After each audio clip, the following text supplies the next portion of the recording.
এই বছৰতে জুবিন গাৰ্গৰ অপঘাত মৃত্যু ঘটিব বুলি ৫০০ বছৰ পূৰ্বেই ভৱিষ্যতবাণী কৰিছিল ছিমছন প্ৰেডিক্সে।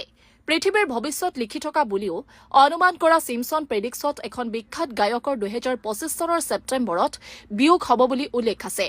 সেইজন গায়ক ভাৰতৰ উত্তৰ পূৰ্বাঞ্চলৰ এখন প্ৰদেশৰ হ'ব বুলিও ভৱিষ্যতবাণী কৰা হৈছিল। ছিমছন প্ৰেডিক্সে আনকি গায়কজনৰ শৱযাত্ৰাত ১০ লক্ষাধিক লোকৰ সমাগম ঘটিব বুলিও কোন কাহানিবাই দাবী কৰিছিল। জুবিনৰ আকস্মিক বিয়োগ আৰু তেওঁৰ প্ৰতি শ্ৰদ্ধাঞ্জলি জ্ঞাপনৰ বাবে সমবেত লোকৰ সংখ্যাই ছিমছন প্ৰেডিক্সৰ ভৱিষ্যতবাণীৰ সত্যতা প্ৰমাণিত কৰিলে। ছিমছন প্ৰেডিক্সত যেনেদৰে লিখা আছিল তেনেকৈ আকস্মিকভাৱে মৃত্যু ঘটিব অসমৰ প্ৰাণৰ শিল্পী জুবিন গাৰ্গৰ। বিশ্বৰ লক্ষাধিক জনতাই অখণ্ডনীয় হিচাপেই বিশ্বাস কৰা ছিমছন প্ৰেডিক্সত যেনেদৰে বৰ্ণনা কৰা হৈছিল সেইদৰে জুবিনৰ অপমৃত্যু হ'ল। ছিমছন প্ৰেডিক্সে সেই বিখ্যাত শিল্পীজনে সাগৰত হোৱা দুৰ্ঘটনাত প্ৰাণ হেৰুৱাব বুলিও উল্লেখ কৰিছিল। ৫০০ বছৰ পূৰ্বেই কৰা ভৱিষ্যতবাণী অনুসৰি বিখ্যাত গায়কজনে দুৰ্ঘটনাৰ পূৰ্বেই সুৰাপান কৰাটো আছিল নিশ্চিত।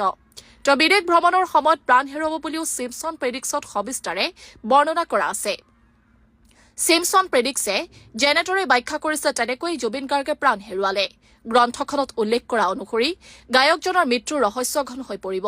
তেনেকৈ জুবিন গাৰ্গৰ বিয়োগৰ ৰহস্য এই পৰ্যন্ত ভেদ কৰিব পৰা নাই অসমৰ তদন্তকাৰীয়ে। তেওঁৰ মৃত্যু এতিয়ালৈকে সাঁথৰি হৈ আছে। সেইজন শিল্পীৰ বিয়োগত ১০ লক্ষাধিক লোক সমবেত হ'ব বুলিও ছিমছন প্ৰেডিক্সত উল্লেখ আছে।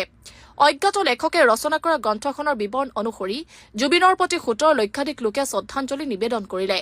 আনহাতে ছিমছন প্ৰেডিক্সে গায়কজনৰ নামৰ প্ৰথমটো আখৰ জেড হ'ব বুলিও উল্লেখ কৰিছিল। এই সকলো কথাই জুবিনৰ সৈতে মিলি গৈছে। ছিমছন প্ৰেডিক্সৰ আন এক ভৱিষ্যতবাণী অনুসৰি শীঘ্ৰেই ধ্বংস হ'ব তাজমহল। ক্ৰমে দুৰ্বল হৈ পৰা গাঁথনিৰ বাবে বজ্ৰপাত পৰি ঐতিহাসিক স্মাৰকটো ধ্বংস হ'ব বুলিও গ্ৰন্থখনত উল্লেখ আছে। সেই সৌধ ধ্বংস হোৱাৰ কিছুদিন পূৰ্বেই ওপৰত এটা ফাঁট ধৰা পৰিব বুলিও ভৱিষ্যতবাণী কৰিছিল ছিমছন প্ৰেডিক্সে। সেই অনুমান অনুসৰিয়েই কিছুদিন পূৰ্বেই তাজমহলৰ ছাদত এটা ফুটা ধৰা পেলাই নৃতত্ব বিভাগে। আনহাতে ব্ৰহ্মকুমাৰী ৰুমা দেৱীয়েও জুবিনৰ অহা জনমৰ বিষয়ে ভৱিষ্যতবাণী কৰিছে। তেওঁ প্ৰকাশ কৰা মতে অহা বছৰ ১৬ এপ্ৰিলৰ পৰা ১৬ মেৰ ভিতৰত এটা চহকী পৰিয়ালত জুবিনে জন্মগ্ৰহণ কৰিব। ছিংগাপুৰৰে পৰিয়ালটোৰ সন্তান হিচাপে জন্মিলেও জুবিনে পৰৱৰ্তী জনমতো সংগীত শিল্পী হিচাপে লাভ কৰিব খ্যাতি। ৪ বছৰ বয়সৰ পৰাই তেওঁ সাংগীতিক যাত্ৰা আৰম্ভ কৰিব। ১৪ বছৰ বয়স হলে বিখ্যাত ৰকষ্টাৰ হৈ পৰিব জুবিন।